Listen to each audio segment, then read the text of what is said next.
first I just thought she was a batty old woman, but actually that's like genius. I wish that everybody could experience depression just for like 10 minutes. So that way when I say I have depression, they won't say stupid shit. Like, buck up, old chap. Well, you have more than most. Stop and smell the roses. This too shall pass. You know that this too shall pass always also applies to when you're happy? So what did the bipolar say to the schizophrenic? You're in the right place to find out. Hey everyone, my name is Gabe Howard and I'm bipolar. And I'm Michelle Hammer and I'm schizophrenic. Our sponsor makes the show happen. Check out BetterHelp and get 10% off your first month by going to betterhelp.com/BSP22. I want to discuss moving forward from depression. You know, like going from depressed to not depressed. Like from going from short to really tall? I mean, I don't know that's, no, actually that's wrong. That's completely wrong. No, it's more like going from not okay to okay. So being like cool and not uncool? Sure. I mean, nobody wants to be depressed, right? But we talk a lot about prevention. I mean, I get it. An ounce of prevention is worth a pound of cure and all that other happy horse shit our grandparents say. But I mean, sometimes we're depressed, right? It happens. Sometimes you wake up depressed, right? You know what? Sometimes you just wake up and you're not wanting to get out of bed. Right. So you're depressed.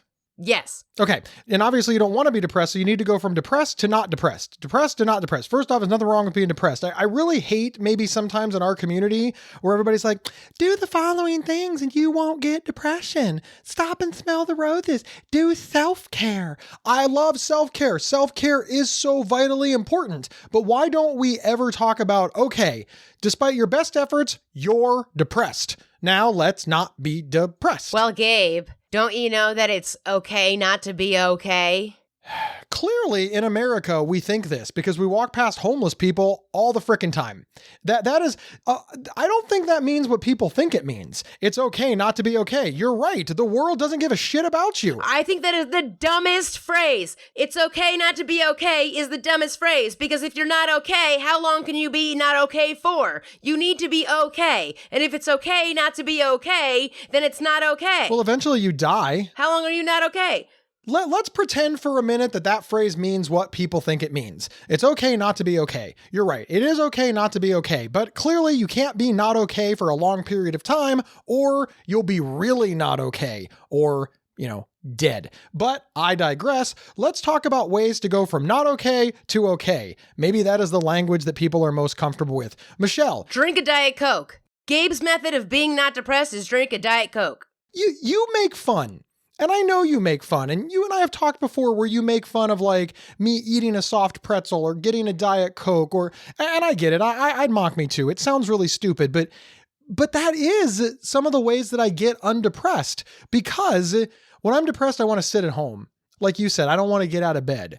Forcing myself to get out of bed, get dressed, drive to the hot pretzel place and buy a pretzel and a Diet Coke and sit in public, that's like a lot of steps. That actually is part of my get undepressed routine. I feel bad for mocking it now, don't you? I don't really feel bad for mocking it. I mean, you should feel a little bit bad. When I need to get undepressed, I just get up and I go and I surround myself with people.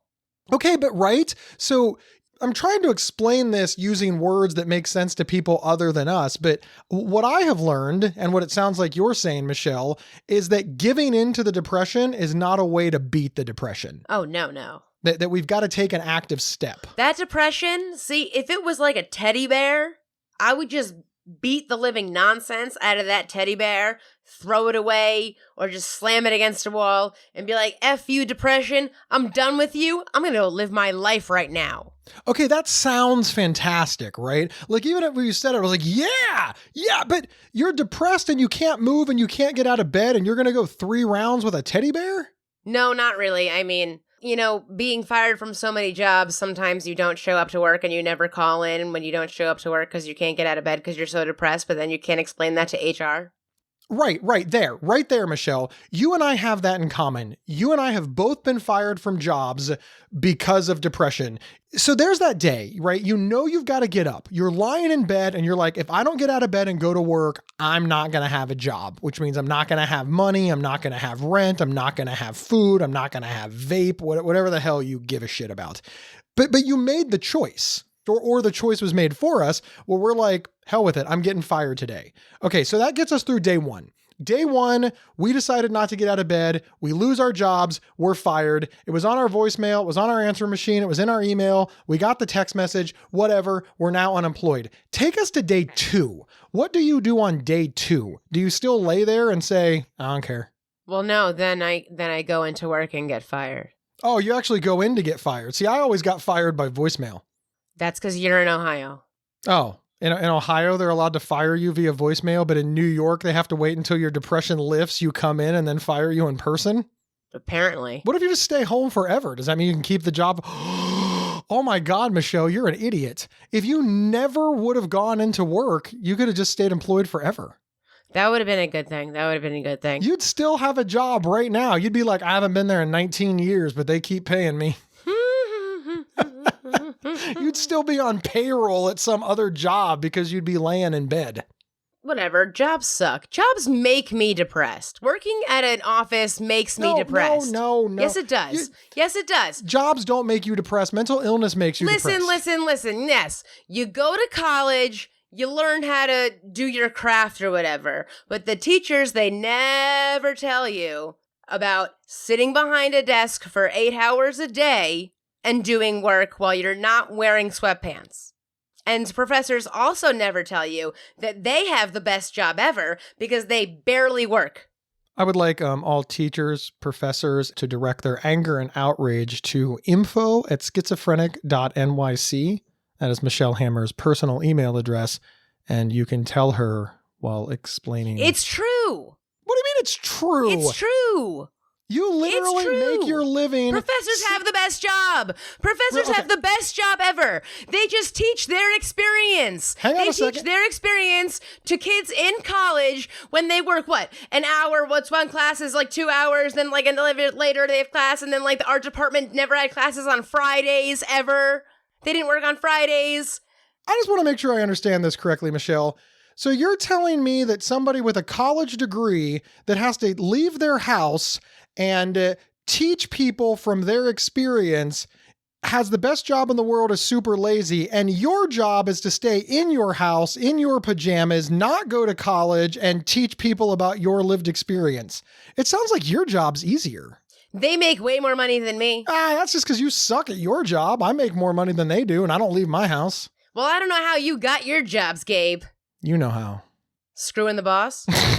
I am super confused as to how we got here. Because depression it's knocked us both through so many loops. Random insult to a strange group of professionals aside, how did you get out of bed? Like, I'm being serious. I can see the light in your eyes where you want to make fun of this because you're uncomfortable with this idea. I understand that. It's difficult to admit that you've got this barrier in your life, especially like you, Michelle. You're a hurricane. You're a force to be reckoned with.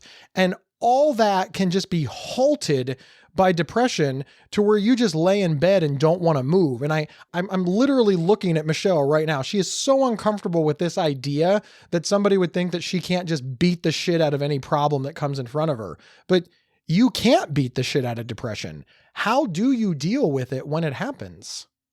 Well, Amazon Prime, you see, has all the episodes of Buffy the Vampire Slayer and Angel. And whatever I'm feeling, I know which exact episode to watch, and I play it. Part of your get out of depression management is to find things that bring you joy and watch them to remind you of that joy. Like you just described Buffy and Angel, these things make you happy. So you watch these things to get happy? Let me recite you a line. No friends, no weapons, no hope. What's left? Me! Boom! Right in the face. I'm going to assume that's Buffy. Well, yeah. Why does Buffy have no friends? Because they were all gone. Did Buffy get her friends killed? And her weapons were taken away. And then he was about to kill her. And he goes like, what's left? And he aims the sword right at her and she stops it. And then she just goes, me! And bangs the sword back into his face. And so that's what I feel. No friends, no weapons, no hope. What is left? Me! So you also like the idea of like a mantra. I mean, you're kind of describing a mantra. You have connected with this. This resonates with you and makes you feel... How does that mantra make you feel? What's left? Me. I am in control of my destiny. I like that a lot. I don't generally watch television or like movies or stuff when I'm depressed, but I do have mantras. And I know this is funny. This is also the same thing that I say to myself right before I go on stage to calm the nerves. Are you an MMA fan? Do you watch like fighting, UFC? I've seen it. I wouldn't say I'm a fan of it. You know the guy that comes out and like introduces the fighters? Uh-huh. His name is Bruce Buffer, and I love this guy. And he always says the same thing. He goes, "We are live. Introducing first, this man is a mixed martial artist weighing 280 pounds." Like he does it better. Like he gets paid a lot of money. But I always think to myself, like when I just don't have the energy or the courage or the gumption, I just think, we are live. Introducing first, this man is a bipolar advocate weighing in at 240 pounds with bright red hair. He practices lowering stick. I just make shit up, but it just makes me feel better. This idea. And I've got like a theme song that I run through my head. It's a really bad, I'm not going to tell you what the theme song is because I don't want you to make fun of me. Is it Rocky? The Rocky theme? No, God, no. Okay. It's Mbop. But but like all of this stuff, like music helps me. And I think music helps a lot of people. It's like a really powerful idea, this idea of looking outside of ourselves to remember things that give us power. And you ever notice that like on Instagram or social media, it's always like these really inspiring quotes. And you're like, no, I'm depressed. I watch Buffy the Vampire Slayer. And I'm like, I'm depressed. I pretend a ring announcer from the Ultimate Fighting Championship is announcing me as a mental health advocate. Are we losers? I mean, it's been well established we're not winners. I'm sincere though. I think people try to like raise their expectations. They try to be pithy. They try to come up with this like amazing prose. Yeah, man, if you're depressed and Mbop makes you feel better, you crank that up. Yeah. What is a song that makes you feel better when you hear it? The thong song. Does it really? No, I'm just making that up. I have no idea. I like know. Big Butts. No, I mean the song. I like this. I like the song Big Butts. but they're fun songs, right? I mean, seriously, I think that depression tip number 770 from a bipolar, a schizophrenic, and a podcast. I think people need to make playlists, right? We're carrying around our phones, iPods, media players. We got it from on our a computers. Distance. Do do do do do do. Are you singing that to me? Da, da, da. God is watching us. Why is he God spying is on us? watching us. Stop it. This is my God private time. is watching us I said no. from a distance. Don't you need a little Bette Midler in your life? You know. You ever seen Beaches? Beaches will make you depressed. You know, it's not my thing, Michelle. You don't watch Beaches? What are you, a straight man? Yeah. I know that comes as a distraction to you. Did you ever know that you're my hero? Actually, Michelle, I did know that I was your hero. That's from Beaches. No, I thought you were singing that to me.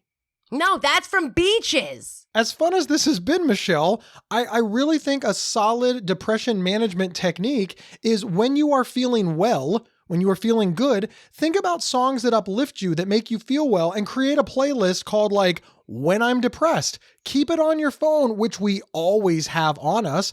And when you wake up and you're like, I can't get motivated, I can't move, boom, press when emergency. And listen, we should be making like other types of playlists, right?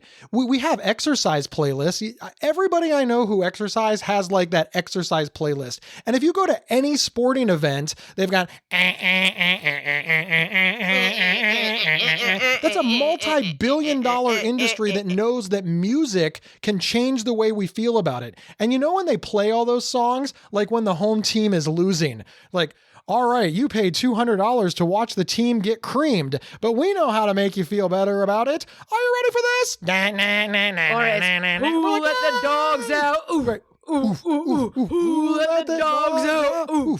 Ooh. I don't care that my team's losing. The dogs are out. Woo! But this was this well understood psychology that billion-dollar corporations are using on us. We have every song imaginable at our fingertips.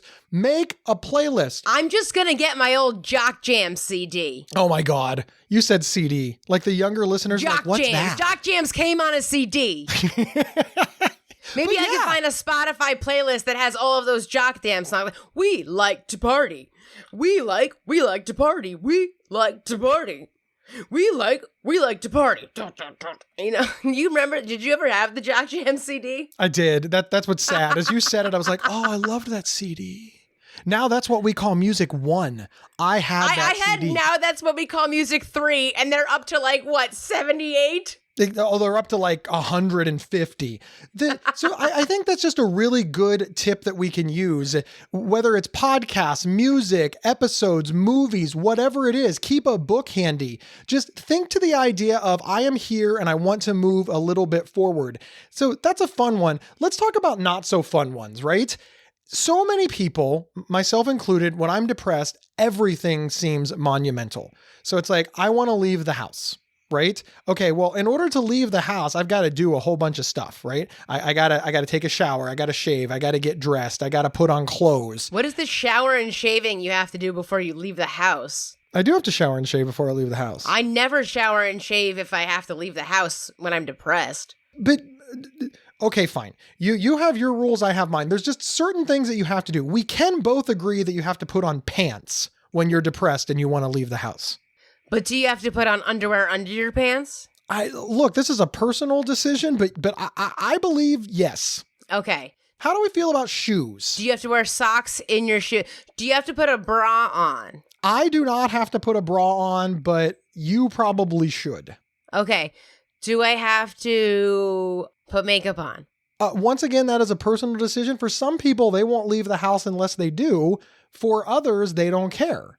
You are illustrating that this is very customizable. But I should put a mask on. I got to put a mask on. Yeah, right now you got to find your mask. Because then no one can see me talking to myself. Ha! That has been a benefit in the post-COVID era. That's a tip. Schizo tip. Wear a mask. No one can see you talking to yourself. Before, your advice was to wear Bluetooth so nobody would hear you talking to yourself. It's both. It's become both. Listen, Michelle, focus for a minute. The point is that leaving the house involves all of these steps. They're individualized, but there are steps.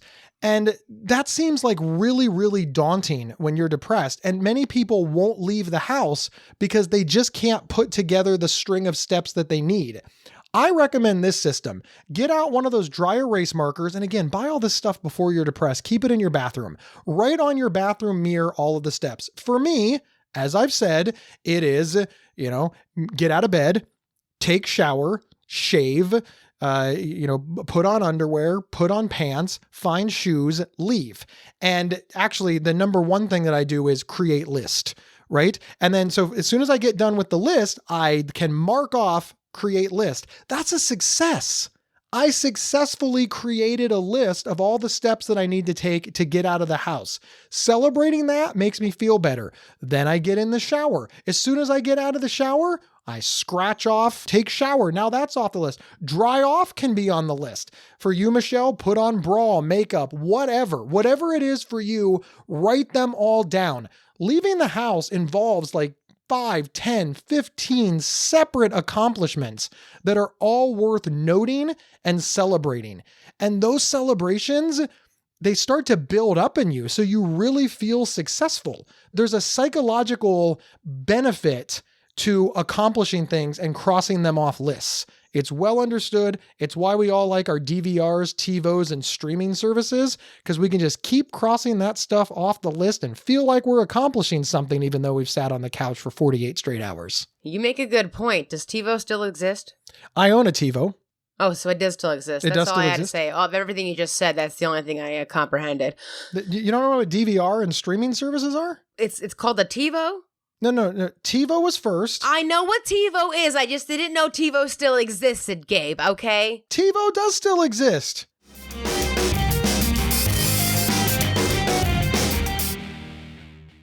This podcast is sponsored by BetterHelp. BetterHelp is not a crisis line, and it's not self-help. Instead, it's professional therapy done securely online. BetterHelp will determine your needs and match you with your own licensed professional therapist in under 48 hours.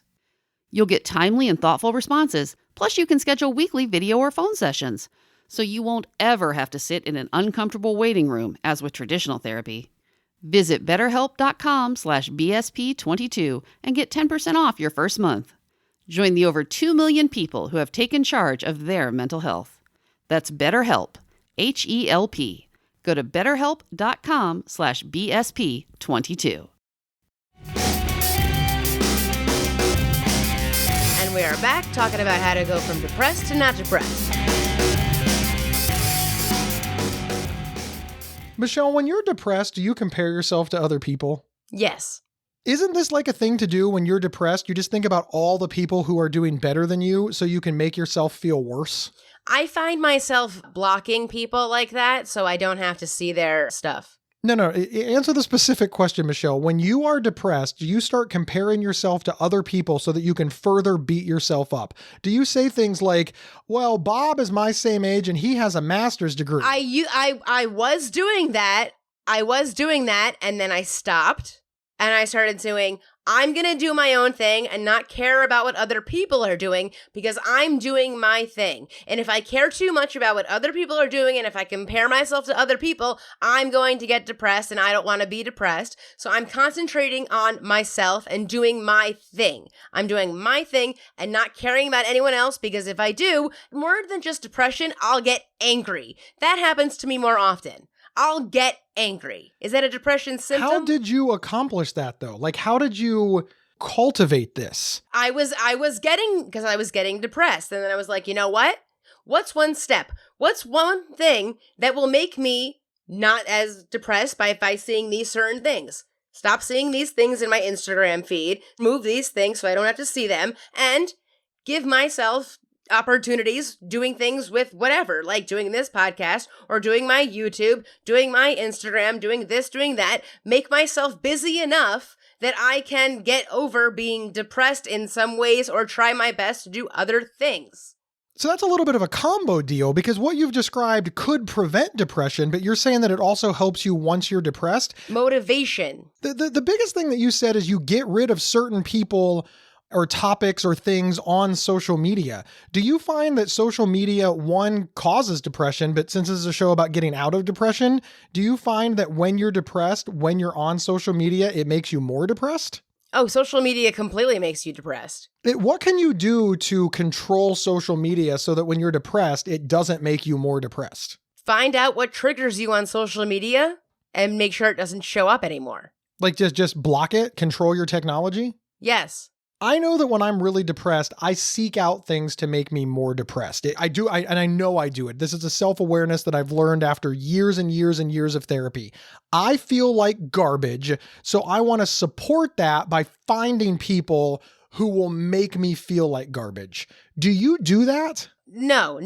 I do the exact opposite. I get rid of the things that make me feel like garbage, and then I do things for myself. Like I made a YouTube channel, right? You can find it at youtube.com/schizophrenic.nyc. Shameless plug. Yeah, shameless plug. So who knew that was coming? It just makes me feel good about myself. And every now and then, I get new subscribers. I get some interesting comments. You never know what's going to happen. And why not just do that? I find it fun. I think it helps some people. Some people say that it's very informative. It's also the COVID times. You know, I had a pop-up shop. Before COVID, I made double the amount of money. But am I supposed to be depressed about that? No, it's not me doing something wrong. It's external factors affecting my business. I'm not doing anything wrong with my business. There's no more tourists anymore to buy the clothing. I didn't do anything wrong. It's external factors. Why should I be so depressed that I'm not making as much money? It's not me. How did you come to this realization? Because when depression hits me, I don't even know why. I'm just like, I hate myself. And that's what I say. I say, I hate myself. I'm worthless. I'm pointless. And then to use your example, and I'll say things like, of course I'm worthless. I'm not making as much money.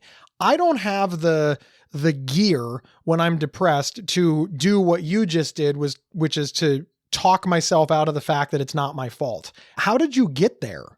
I still get messages all the time that I'm an inspiration to people, that they need people like me in their country. I still get amazing messages all the time. Like before we were talking about my Instagram and that I'm losing followers. Right, I might be losing followers, but I still get amazing messages from people telling me how I inspire them. So even though I'm losing followers, I still have amazing followers at the same time. But what's that look like for other people? Not everybody has a podcast, a YouTube channel as a mental health advocate, or gets emails telling them that they're an inspiration. The average person doesn't. Everybody has some kind of skill in different things. Everybody has their strengths. Everybody has their weaknesses.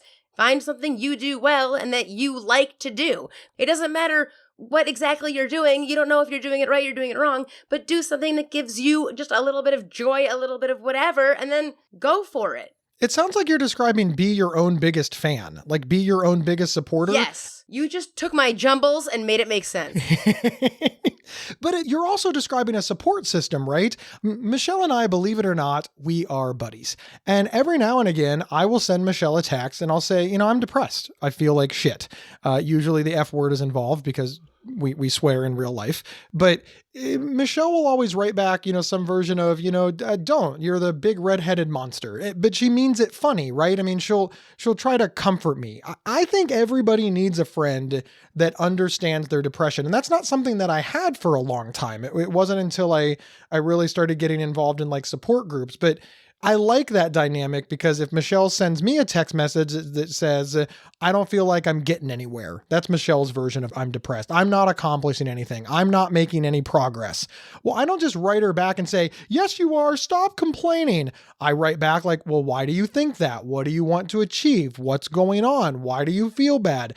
And Michelle and I talk it out. And that's really surfacey. It's, obviously we do sometimes have deeper conversations, believe it or not, but it's just nice to have somebody to talk to that won't judge you and won't tell you that you're being dramatic. Michelle, do you find that a lot, that when you reach out to certain people and tell them that you're feeling badly or that you feel like you're just not accomplishing what you need to, they give you some, oh, you're the best person I know. Why are you complaining? Do you know how many people would love to be in your position? Oh, this is a first world problem, you complainer. Do you get that shit a lot?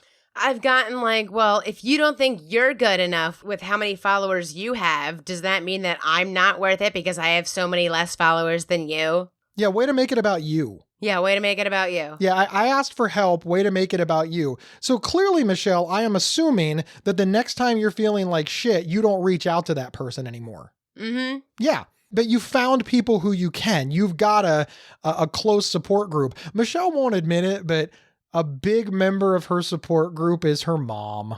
Remember when she stopped listening to this podcast because she couldn't take whatever thing I was saying about her? You beat up on her every day. I wouldn't listen to this podcast if I wasn't on it. You're mean to me. Your dad loves the podcast. Remember when he told me to stop talking about your nipples? I do. And stop calling me fire crotch. I remember when I met your dad's like, I know why people love the podcast, Gabe. And I was like, why? And he's like, because Michelle yells and screams and talks in like nonsense and gibberish. And then somehow you make it make sense. I'm like, so I'm the Michelle whisperer? And he goes, I guess you are. That is not even what he sounds like. That's exactly what he sounds like. No, it's not. That is Jeff Hammer perfectly. No, it's not. Okay, what's he sound like? Hey, how you doing? What are you doing today? Okay. I went to the farmer's market and I sharpened knives. Yeah. And then I asked him, how often is the farmer's market? I was wondering if you could pop up here. That's what I did today. Yeah. Oh, this is actually really, really funny. My dad was in the paper because he made a bunch of friends with a whole bunch of old men, right? And they go get coffee together. And they were in the paper called the Romeo Group, standing for Really Old Men Eating Out. And so they were all hanging out, and like an old woman would come and say, my husband needs friends. Can he come hang out with you guys? So my dad has a whole group of old men friends that all retired, and they just hang out together. And it made the paper. So this is an accomplishment that your dad can use when he's depressed. He can create like a scrapbook that he can look at. My dad has no depression whatsoever. But Archie, does that make you mad? Now, I know you're going to explain it, but yeah, we know you love your dad, whatever. But doesn't that annoy you? Doesn't it annoy you that there are people in your life that never get depressed? It annoys me. Like, I get angry about it. I'm like, how dare you not have to suffer like me? He doesn't even know what depression is. Yeah, we know. He's got it good. How do you feel about that? Does it piss you off? No. Really? See, I get angry. I get angry that there are certain people in my life whom I love so much. But one time my grandmother said to me, she said, I have arthritis and arthritis is hell and I wouldn't wish it on my worst enemy. I looked up at her and she paused for a second. She goes, but I think everybody should have it for a day. I was like, oh my God, why? And she goes, because then they wouldn't say stupid shit. And I was like, oh my God. At first I just thought she was a batty old woman, but actually that's like genius. I wish that everybody could experience depression just for like 10 minutes. So that way, when I say I have depression, they won't say stupid shit. Like, buck up, old chap. Well, you have more than most. Stop and smell the roses. This too shall pass. You know, I hate that one. It is what it is, and this too shall pass. I have like a love-hate relationship with those sayings, because on one hand, this will pass. We need to believe that. But you know that this too shall pass always also applies to when you're happy? Right. See, when you're happy, you will become sad. When you are sad, you will become happy. No matter what you experience, it will change. Is that comforting? No, I think this too shall pass is the dumbest thing ever because I learned it when I was very young and I know that it means when you're happy, you will be sad, and when you're sad, you will be happy. I've always known that. How do you feel about it is what it is? It is what it is. You say that when you have nothing else to say.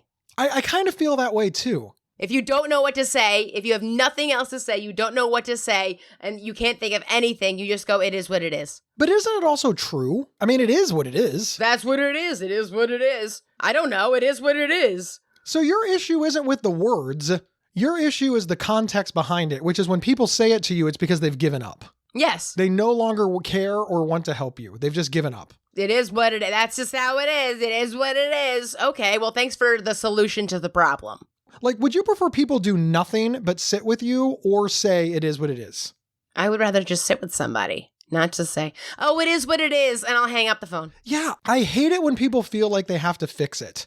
That is what I like about you, Michelle. Whenever I tell you that I'm depressed, you're just like, okay, like that's cool, right? Like you're not just like, well, Gabe, you got to do the following things to fix it. I mean, we talk it out. We talk about some things. You ask me if there's something that happened, right? I mean, you're a decent person and a good friend, but ultimately you're like, yeah, you're going to have to be depressed right now. Like that's part of the process.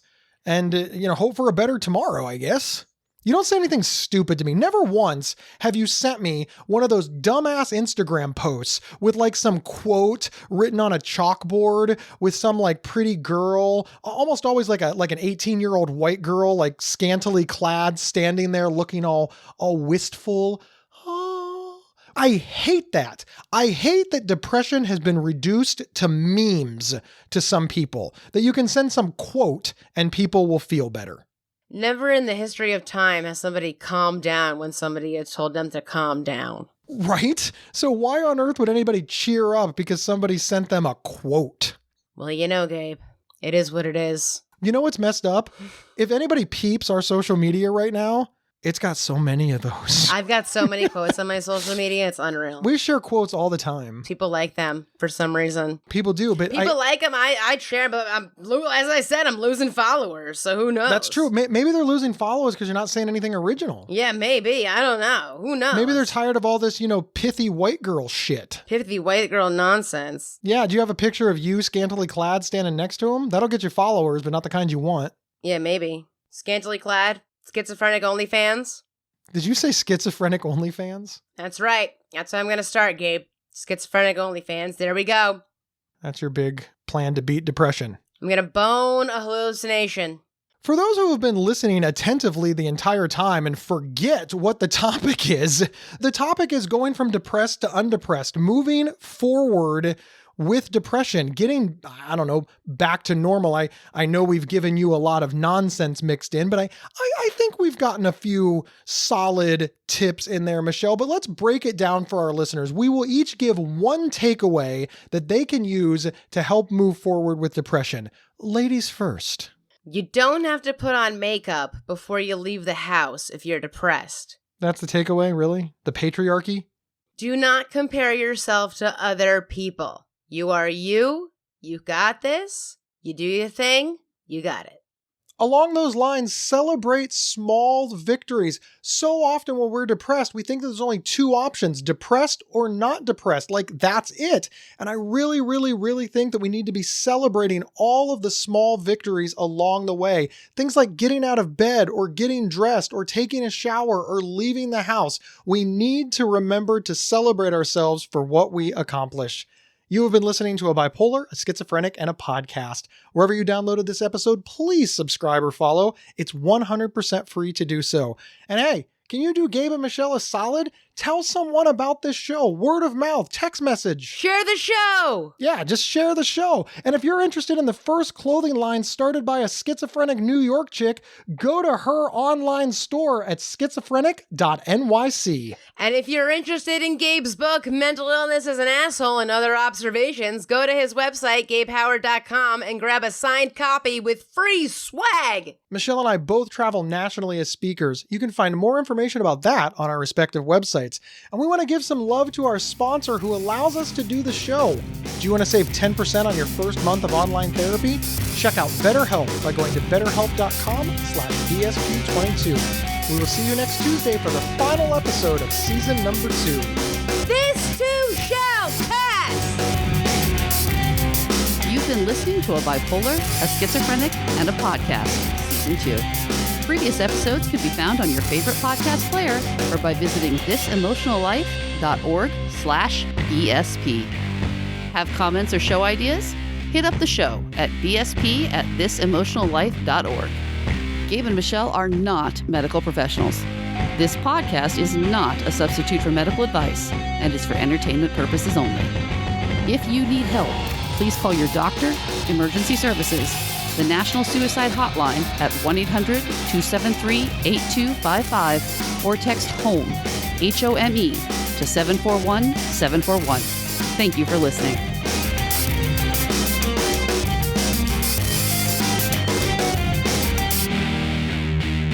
TiVo does still exist. I don't know. I didn't know that. I have a whole different setup, okay, Gabe? Lots okay? of things that are old still exist. Old things still... Okay, get out your laser discs. I never had a laser disc. Me either, Gabe. Get out your 8-track. I never had an 8-track. Me either, Gabe. Get out your CDs. I had CDs. I don't even have a CD player, but I have CDs and DVDs. And that's depressing. You know, my new car does not have a CD player. I'm depressed that I have DVDs and no DVD player. Wait, you don't have a DVD player? No. Then why do you have DVDs?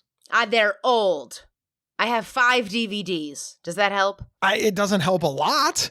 But there's still that same lady that walks around everywhere selling bootleg DVDs to people. Once again, this is the difference between New York City and Ohio. There's nobody that walks around selling a bootleg anything in Ohio. Oh, there's ladies. The woman with the suitcase selling $7 cigarettes everywhere. She makes bank. Nippy, she makes bank.